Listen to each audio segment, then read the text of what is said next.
Yes, guys, how you doing? Liam Harrison in the house, UK Muay Thai legend, well, global Muay Thai legend. Let's be fair. How's it going, mate? You got fights lined up. Excited to see you back. Yeah, man, I'm excited myself. Been a fucking long road back to this point, but yeah, we're here now, mate. So yeah, I'm doing good. Training's going well, and I'm just looking forward to the next two big fights that I've got signed and coming up, Bangkok and America. Now, I was a little bit surprised to see that you were going to fight Katsuki Kitano. How did that fight come about? Were you surprised by the opponent? No, not really. I said to the guys, because they messaged me and said, right, we want you on the American card. And I said, I don't want to wait till September. I said, it's too long. I said, I'm fucking ready to get let off the leash. I said, I've been injured for so long and I'm back fit now. Or like, let me, I want to fight. And they went, oh, well, will you fight in June and in America? I said, yeah, of course. I said, get me matched. And they said, oh, well, we've got some Japanese opponents that we're looking to match at your weight. So I said, right, get me in. I said, let's go. I said, I'm ready. I said, I don't want to wait till September. I said, it's too long. And obviously, coming up to a fight with that magnitude with Sexan in September, because that might be my last fight for one. I don't know yet. I'm just going to see how it goes. I'm going to take it one fight at a time. But if it is, I don't want to go in there ring rusty and stuff like that. And Kazuki's a good opponent. I watched his last fight. He's dangerous and he's on a good win streak. So I'm looking forward to getting in there and just getting back the ball rolling and getting the ring rust knocked off and just fighting again. I've missed it so much, and I'm obviously it's been like nearly 18 months now that I've been out of injury and stuff. So yeah, I just want to get back in there ASAP. So the Sexan fight, you were offered the Sexan fight before the Kitano fight, is that correct?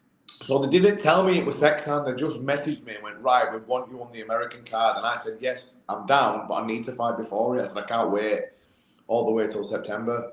And they said, okay, well, here's your opponent. We've got Kitano for June, and then Sexan's going to be in Denver. I said, yeah, perfect. I said, I'll do both. I said, I'm not. I said, I don't want to wait till September.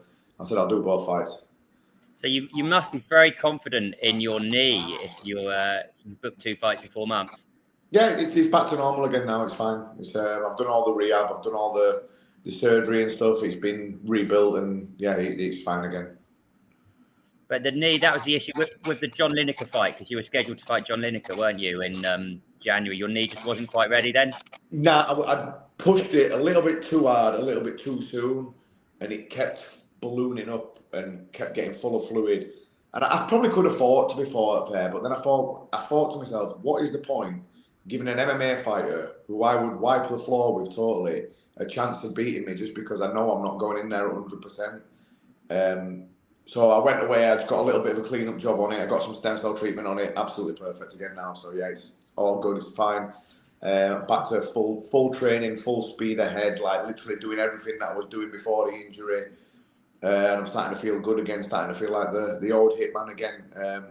So yeah, I'm looking forward to getting back in there and just showing everyone what I've been working on and what they've been missing. And just on the subject of fights. Go ahead, James. Sorry, Andy. Just on the subject of fights falling through, I mean, the Lineker one was a big one, but I mean, they don't get much bigger than Floyd Mayweather. Can you just talk us through, like, what? Because Floyd, he went ahead, he announced, "I'm fighting Liam Harrison." What happened there? So because when Nongo volleyed my knee off, all my ligaments tore, and then I tried to fix it with PRP and stuff because I didn't want to have surgery, and then I tried to go back to training and they literally all just tore in half. I should have just bit the bullet and got surgery immediately. So I got they all completely tore to the point where my knee was basically just flopping around my leg. And then I got this call saying, oh, it would blah, blah, can we have a meeting? And I thought, oh, who's this? So I spoke to my manager guy and he went, this is Floyd Mayweather's manager. I was like, get the fuck out of here. He said, seriously, he wants you to go on fucking FaceTime with him, like, in next half an hour. I was like, oh my God. So we got on and we were like, blah, blah, blah. Do you want to fight in boxing? And I'm thinking, right, I can get through boxing, surely. So I went to the gym and I taped my knee up, and I mean like gaffer taped it to hold it in place. And I was okay on the pads, and I thought, oh, fucking hell, I'm going to be able to do this. This will be amazing. And then as soon as I started sparring and people were moving all over and I was having to change direction, I was literally like falling over myself and stuff. I literally couldn't keep balance to stand up when people were moving, and it wasn't just someone stood stationary in front of me where I could just blast the pads. And Floyd's like one of the greatest technicians of all time. He'd be all over the ring. It'd have been humiliating for me to get in there with one leg. The fact I wouldn't have got made it through the fight camp anyway. I wouldn't have been able to do it because my knee were ballooning up to ridiculous sizes. And I rang my surgeon and I'm like, right, I know I'm booked in for surgery in January, but can we push it back for a few weeks? I want to fight Floyd Mayweather. And he was like, listen, I don't want to be the guy to tell you what to do and talk you out of it because it sounds massive. But he said, if you go through with this, he said, the damage that's in your knee, because my MCL were torn, my ACL were torn, my medial meniscus were torn, and my lateral meniscus were torn. It was just like basically, my knee just split in half, all the ligaments all the way through.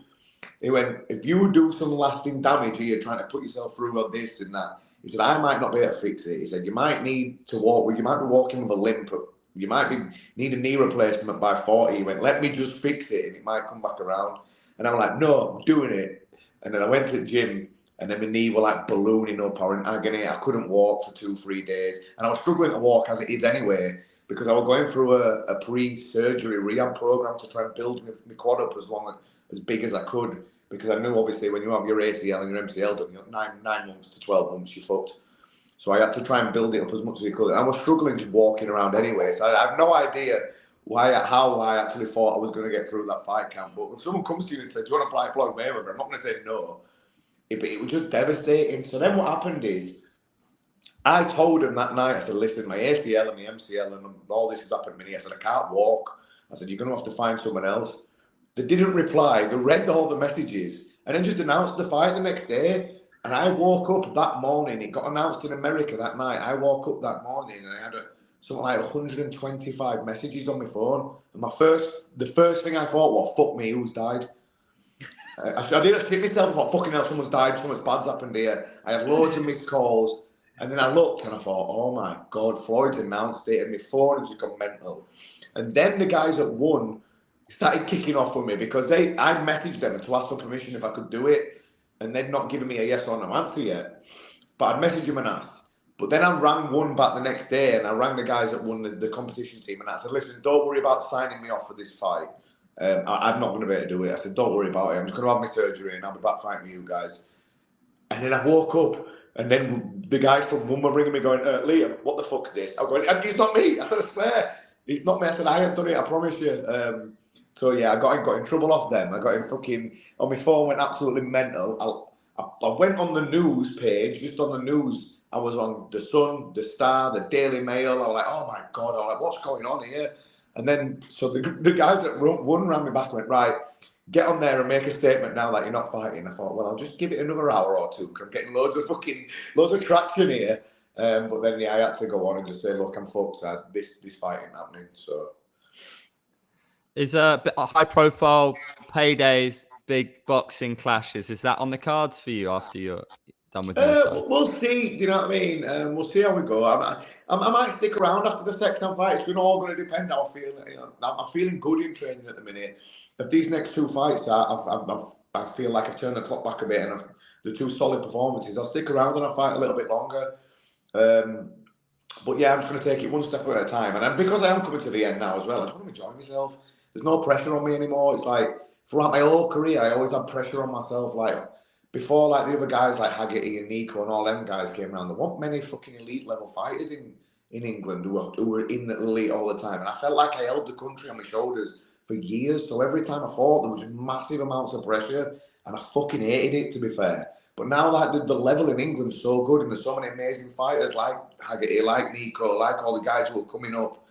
It's nice that the pressure's all shared around and there's none on me anymore. So I can literally just fight how I want to fight. I can enjoy myself. I don't have to worry about it. I don't even give a fuck if I win or lose these next fights. I just want to go in there, properly enjoy myself, fight my heart out and just like make it as entertaining as possible for everyone watching. I'm just going to enjoy these last couple of fights and just see where we go from there. There's been talk about boxing fights and stuff like that. So yeah, maybe. But I want to make sure that I'm fully done at Muay Thai and that my body's telling me no more first, because at the minute I feel good in the gym. We'll see how I go when I'm in the fight against Kitano, and then we'll see how I do against Sexton, and then I'll just make a decision from there. I just don't want to, like I say, no pressure. I'm just going to enjoy myself. I'm going to fight my hardest and make it as wild and as entertaining as I possibly can. What do you expect from Kitano? He's unorthodox. I've watched a couple of his fights. He's unorthodox. He's a good kicker. The Japanese guys are always fucking tough as nails, so I'm expecting him to be tough. He doesn't look like a big puncher, and in his last fight, he didn't like pressure. That fight that I watched on One Championship, he didn't like pressure. And if I get into a rhythm, and if he lets me come at him, I am 10 times faster, stronger, and more aggressive and explosive than that guy he fought in his last fight. And that guy had him under a lot of pressure. If Kitano wouldn't have knocked him down in round 1, he wouldn't have won that fight. So I think he's going to be in for a rough night. It would be remiss of us to have you here and not ask about that Muay Thai fight. It's absolutely legendary. It'd be great if you could sort of talk us through what was going through your mind, because it's just a roller coaster.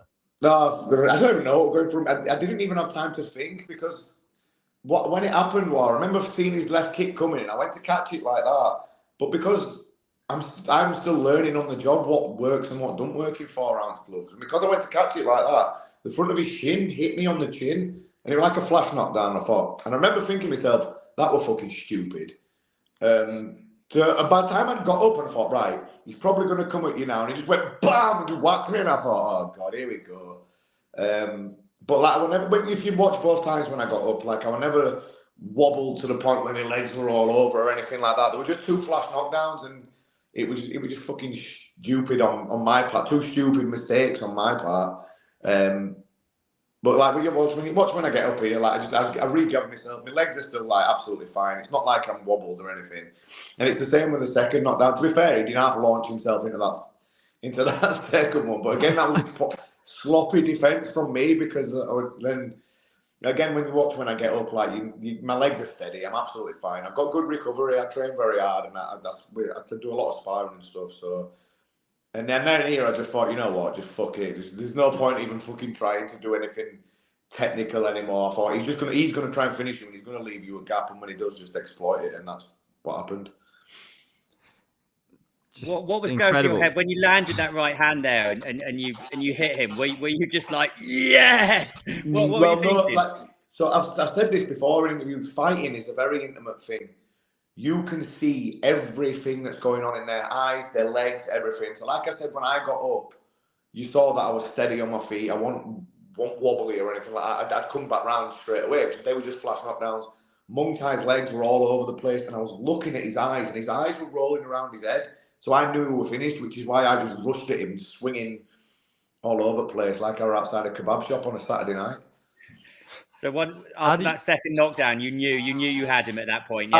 After the first knockdown, I knew he was gone. His eyes were all over the place. That's why I rushed straight back in. But yeah, it made it fun for the fans, didn't it? And it was nice to get that big bonus. Was it fun for you? Is that kind of, would you consider that fun? Yeah. I love being involved in mad shit like that. It wouldn't have been too fun if he'd have run back in after the second knockdown and knocked me down again and fucking finished the fight. But yeah, I enjoyed being. That's not the first time in my career that I've got off the floor to come back and win. I've done that about 4 times throughout my career. Got knocked down and got up and still won. It's just that this is amazing on One Championship. The world gets you to see you doing it. I think the first time that ever happened to me, I was 15-year-old. I fought a Dutch fighter or a big heavy puncher, and he dropped me in round 1. And then I got up and stopped him with leg kicks in round 2. I think that's the first time that ever happened to me. But you get to show what you're made of when stuff like that happens. And yeah, I'll take that. One of my best memories, that Muay Thai fight, because the world got to see what I was made of then. You talked a bit about your preparation, sparring. What is your approach? Do you spar hard then? Once a week, yeah, once a week. I don't think there's any. I play spar a couple of times a week, but once a week, every Monday, we have a big heavy fighters class, and everyone's fucking massive as well. I'm only little, and all the guys who come from other gyms and that, and there's some heavy shots getting slung around, and I feel good at the minute. It's nice to be able, because it's been so long that I've not been able to get involved in that, and now that I'm back doing everything fully again, it's just a nice feeling. So I know, like back in the. Sorry, Andy. I was just going to say, back in the day, it was like you, Jordan Watson, Stephen Melody training in Leeds. I don't think Jordan and Stephen are fighting anymore. Who are the other kind of names on the local scene these days? So we've got guys who come to our gym every Monday from gyms all over the country. It's like an open fighter sparring. We have guys coming like as far as from like Leicester, which is nearly 2 hours away. So like everyone comes on a Monday. There's usually like, I don't know, 25, 30 of us, all elite level A-class fighters.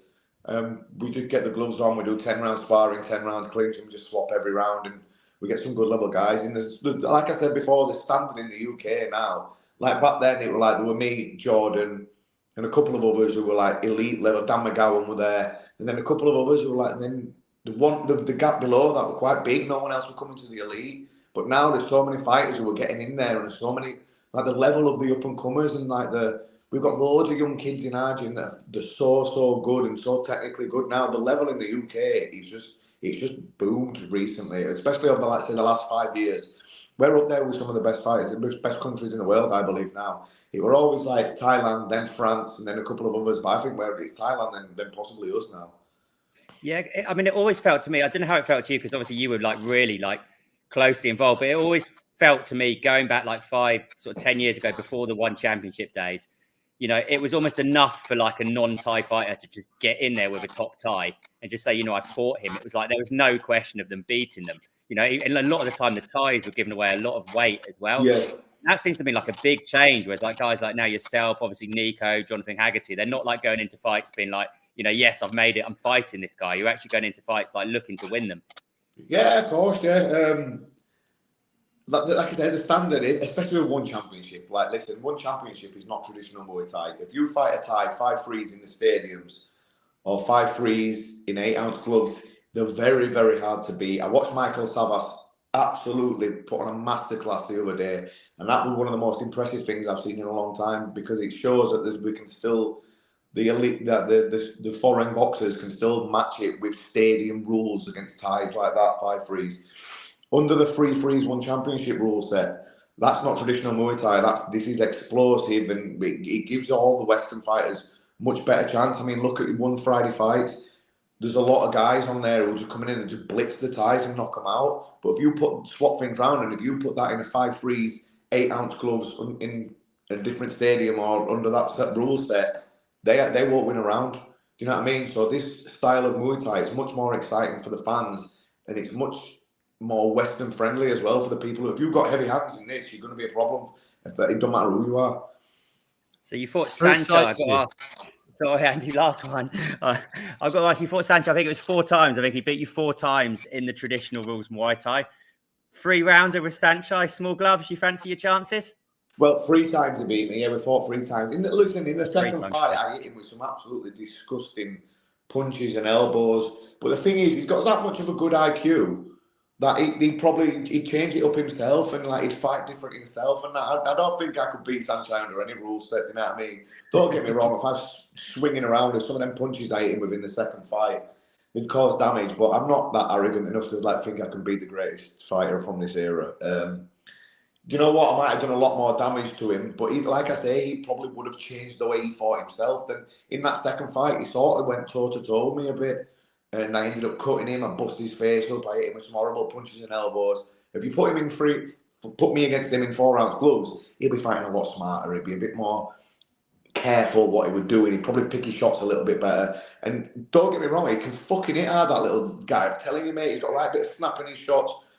I think he were 8-0 as a pro boxer at one point, because I fought him in his prime every time I fought him as well. And I remember the first time I fought him, I looked on BoxRec and his record were on there, 8-0 as a pro boxer. And I'm thinking, fucking hell, this guy can do everything. I mean, he knocked Nongo out 2 times. I've seen him knock plenty of other people out. So if you put him in them 4-ounce gloves, I think he'd be a problem himself with his hands.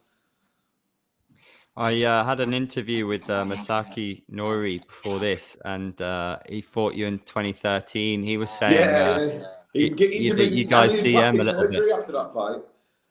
Really? He said you guys DM and he can't wait for you to get the knockout against his countryman. So that was nice. You know what? He's a lovely guy, Noiri, and I tell you what, he's one of the most dangerous fighters I've ever fought. I think he was only about 18 when we fought, and I were in my early 20s as well. And it were a good fight. It were he's so unorthodox, but he hits hard. He's sharp. He's a really, really good fighter. But yeah, like we were stood like this far away from each other. And because he's so tall, he just lifted his knee up and kneed me straight in the head. And I thought, what was that? I thought, was that his leg? Have you seen the film The Zohan where he uppercuts him with his feet? And he says, was that your feet? And the guy, yes, it's my feet. His leg just like came round and kneed me inside the head. And I thought, what just hit me then? I thought, was that an elbow? I thought, we're fighting K1 here. And then I just felt all the blood drip down my face. And and then that was it. Fight over, got stopped. I had to go straight out at the ring, taken straight. The doctor looked at me and went, no, you need plastic surgery, mate. I can't do that. Took me straight to hospital in Japan. I had to have plastic surgery. He's going into the most ridiculous division, that featherweight division. He wants Alazov. The number one contender spot is open. What do you expect from him? You know what? He's dangerous. I love watching his fights on the K1 in Japan. And that he's good at everything. Solid boxing combinations, good low kicks, as you expect from Japanese. But his long knee, his knee to the head, he's really good, and he can mix up his shots. He's got a good shot selection. He's fucking tough as nails as well. So I think he's going to be an amazing addition into that division. We had Carrillo versus Semapet announced this week. What do you make of that one? I think MuayThai.com was saying, well, is this a risky one from Carrillo? He could have waited around for a title shot, but that's not really in his nature, right? No fighter wants to just wait around for a title shot. You can't just like get yourself in that position and then wait for like, by the time that title gets contested again now, if it's in September, it might not be till next year. So like, when did Nico beat Nong over that January? He can't wait a full year to fight. Yeah. And the thing is, he's 25 years old. When I was that age, I was fighting literally every month. So he should be out every other month, just getting like, obviously it's a bit different in them. You take more damage in the smaller gloves, which is why I understand fighters not going out every month. But yeah, I spoke to him recently and I said, mate, just get yourself back out there. I said, keep your name on everyone's lips, keep knocking them out, keep getting the bonus checks, and just keep racking it up and stuff like that. Because Samapech he's dangerous, Samapech, but I've seen him like crumble. When bigger guys have put it on him, he crumbled against Tawan Chai. He crumbled in the first fight against the, what was he called? The guy, I forgot what he was called. The guy he just recently beat. But don't get me wrong, he's very dangerous, Samapech as well. So Nico will have to be on his guard early, but I think in round 2, maybe 3, I think Nico will probably stop him. But like I say, you can't, Nico's a fighter in his prime. He don't want to just sit around and wait for the title shot. But what fighter at 25-year-old would, in their right mind, would go, you know what, I'm number one contender, fuck it, I'm not going to fight for a year, I'll just wait for my turn. He's not about that, do you know what I mean? He wants to fight, he trains hard all the time, and if I were him, I'd want to be fighting as well. I'd want to fight twice. If he's fighting in July, and that title ain't going to get done by September, I'd say, all right, put me back in October as well. And then if that fight comes around early next year, then it's there. You're still sat at number 5 in this division. Is that interesting to you? And what's going on with this Sky Sports chat? You know, we had Haggerty mentioning a fight with you, which I think is surprising, and then not Carrillo. Everyone wants to see him fight. Everyone was talking about me and Sexan, and everyone was talking about them too. I've no idea why he keeps calling my name. He's done it for years now. I get why. I'm still one of the biggest draws to ever come from the UK, so he probably just wants to think he can just take my place. I'm a fucking 38 years old and I've been out for 18 months for injury, do you know what I mean? Where's the pride in him doing that? Just fight Nico. I'm fighting Kitano and I'm fighting Sexan, and then I've openly said I don't know whether I'm going to stick around or not. And he's like, yeah, Liam, I want to fight him. But you know what? We'll see. You never know what will happen, but I'm not interested in fucking fighting 25-year-olds in the middle of the prime. I'm just try to do what's best for me. I might come back and fight Kitano and Sexan and think, fucking hell, I feel all right here. Get me back in that title mix. But you never know. You should be saying, yeah, the guys I want to fight, I'm going to fight Superlek and then want to fight Nico because he's number one contender. But there seems to be like a problem with him mentioning Nico's name. He won't say it. I don't know whether he thinks Nico's not good enough or if he hasn't earned it or whether he just realises how big and strong Nico actually is, and he's like, yeah, fuck that, I'll just avoid that one. But I don't know why you won't just say like, oh yeah, Nico will be a good fight, but God knows. What? Because they didn't announce it. What is your fight with Sexan? Is that 140? Yeah, 140. Okay. So what? I mean, you've got And your next fight's 145, yes? Yeah. So you got to lose 5 pounds. That's not going to be a problem for you. No, I'm not very. I could fight at 140 every time. To be fair, there's just no 140 division. I made 140 in 2020 when I fought on one of the Yokkao shows outside of One Championship, so I can make that quite easily. So yeah, it won't be a problem. I've got a nutritionist who said, yeah, we'll get you down comfortably. Back in the days when One Championship made you weigh in 2 days in a row at 145, I was doing that easily. So if I'll weigh in at 145, then the next day I'll weigh in at 145 again. So if I can hold myself around that weight without killing myself and cutting water, I can do a little bit of a cut and get to 140. It won't be a problem, especially for a fight of that magnitude. I said I'll happily drop the weight for that fight. So yeah, it won't be a problem. And I don't think you've never missed weight, have you, for a One Championship fight? No, not a One Championship. No, I've not missed weight for years and years. I had a little spell in my mid-20s where I was getting a little bit. I'd had about 60 fights and I was getting a little bit tired and I was a bit fucked and my metabolism was changing and I missed weight 2 or 3 times in a row and it was pissing me off. And I had to totally change up my diet and listen to my body a bit better. And since then, I've never missed weight again. That was like 10, 12 years ago now. Yeah, well, I mean, the big one that I remember is Thai fight when you went in. It was like the first ever Thai fight tournament. So it was a big deal at the time. And you smashed 2 fighters. And then you got the guy you smashed got to go out and fight again. And I think he got smashed again. Because what happened there exactly? So on the first one, I was fighting at the time. I was fighting between 135 and 140. And Jitty said to me, do you want to fight in this tournament? It's 147. It's good money. He said, all best fighters in the world are in it. Pinker, Youssef, Pechmankon. Oh, yeah, fuck it. Let's do it. So my first fight, I weighed in at 65 kilo and the fights were at 67. And Jitty went, what are you doing? You're too small. I went, yeah, fuck's sake. So I weighed in anyway. I smashed him. And the second fight, and then I was back in England and I put too much weight on then because I was trying to get bigger. And then I put too much weight on and then I made myself really poorly trying to cut it all back down. And I weighed in at 67.5, but I was fucked and I was being sick like bile because there was no like water in my body because I dehydrated myself. And I said, oh, fuck it. I said, I can't do it here. So I still fought while I was sick. I knocked the guy out and then they just said, right, you can't advance to the final. So that's what that happened there. And it fucked it. I was pissed off with myself. But if I'd have had a nutritionist who could show me what to have done like I've got now, like all these fighters now have got access to so much stuff. They've got all the sports science, there's nutritionists, there's all this. We didn't have any of that back then. It was just, he just like went, right, go away. You're too small for this tournament. Go and eat more. Or go lift some weights. I didn't know what I was fucking doing. I was doing loads of weights every day and eating more, and then I struggled to get the weight back down. And it was just stupid and uneducation on my part. This 168 is looking pretty stacked. It's a massive one going back to the US. Of course, Haggerty Superlek on there as well.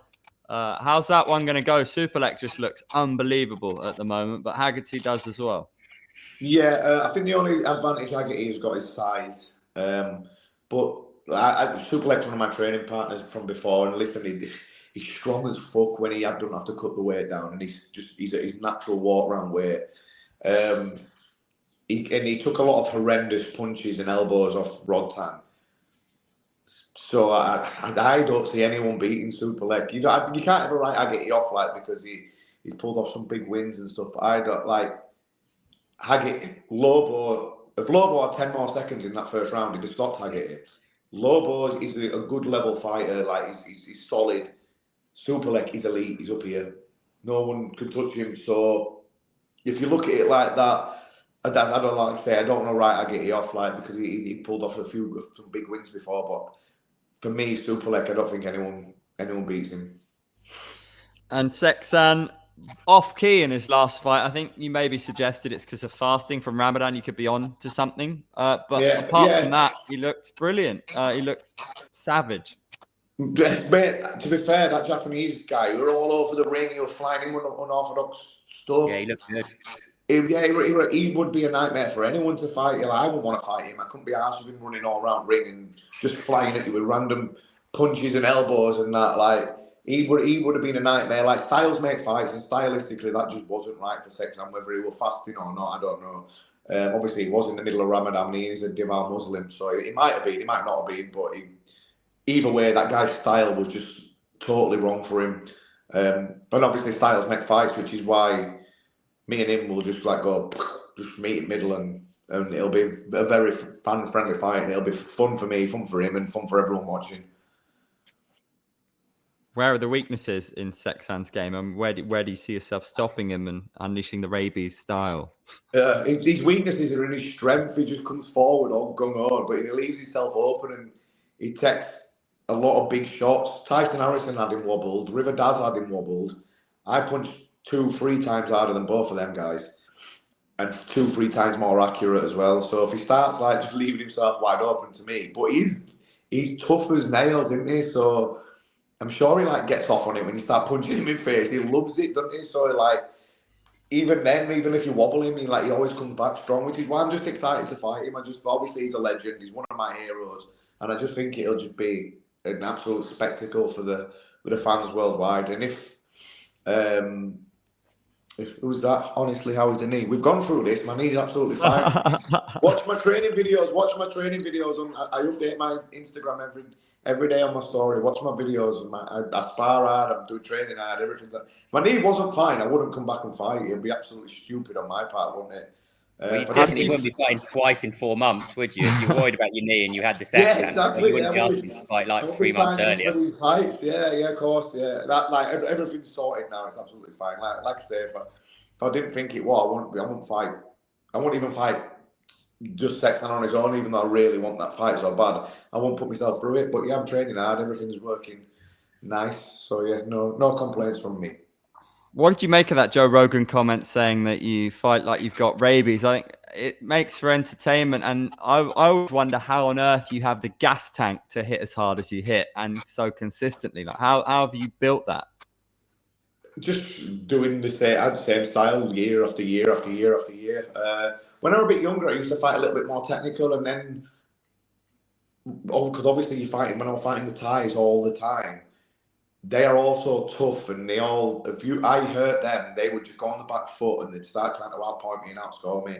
So I'd start to think like, listen, I'm not going to be able to knock everyone out here. So I've got to be a bit more technical and learn how to score points and how to rack the points up as well. But then I realised that I just didn't enjoy that as much as just like trying to blow someone's jaw off and smash the leg to pieces. That's how I enjoy fighting. It's how I enjoy training. So yeah, just that style year after year after year, and building on it. Have you heard any rumours? Sorry, have you heard any rumours that we are going to see one in the UK? Because that would be a hell of a swan song. I know we've got the US, but there's enough talent, right? There is. Obviously, it'd take a lot of time to build something like that, though. I mean, there's been talk of it, but whether it'll happen while I'm still around, I don't know, because I think it's still going to be a good long while off yet. But unless something's in the pipeline now, I have no idea. Yeah, something like that would take a lot of marketing. If you look at like the American shows and things like that, they're out like 6 months in advance and they're getting everything like in place for it. Like, if they are going to have an England show, and I'm going to be on it, they better fucking announce it now and get, you know what I mean, and start doing stuff just so I can get me some prep for it. But yeah, maybe one day, you never know. I might still be around when it's happening, but I'm not sure. With one championship being on Sky Sports, I mean, how are they giving it a lot of publicity? Are you kind of seeing one championship adverts at halftime in Premier League games and stuff? And does that help to like raise the profile of the sport, raise the profile of yourself in England? It's crazy. I was sat like with one of my friends the other day, and he was looking at on Sky Sports app, and he went, "Fucking hell, that's you!" And there was a video of me on there, like training and then knocking someone out and stuff. I was like, that's surreal for me, because I spent all my career through my 20s fighting the best fighters on the planet: the Sanchez, the Anawats, the Sagatdows, the Pacons. I was fighting all those guys month in, month out. I've never left the elite level for all that time, and I'm doing it for fucking peanuts, and no one knew. Do you know what I mean? So to be on Sky Sports and doing interviews to Sky Sports, and Sky Sports texting me every day going, "Oh, Liam, can we get a quote from you for Sky Sports page?" I'm like, wow, it's crazy. And it's good though. I'm happy that I've been able to, even though it's the back end of my career, just to get the recognition a little bit from it. Mate, so good to have you back where you belong. Can't wait to see you fight again. Maximum respect. And thanks for joining us. Appreciate it. Cheers, guys. Thank you. Thanks, Tim. See you soon, lads. Nice one, Liam. Cheers.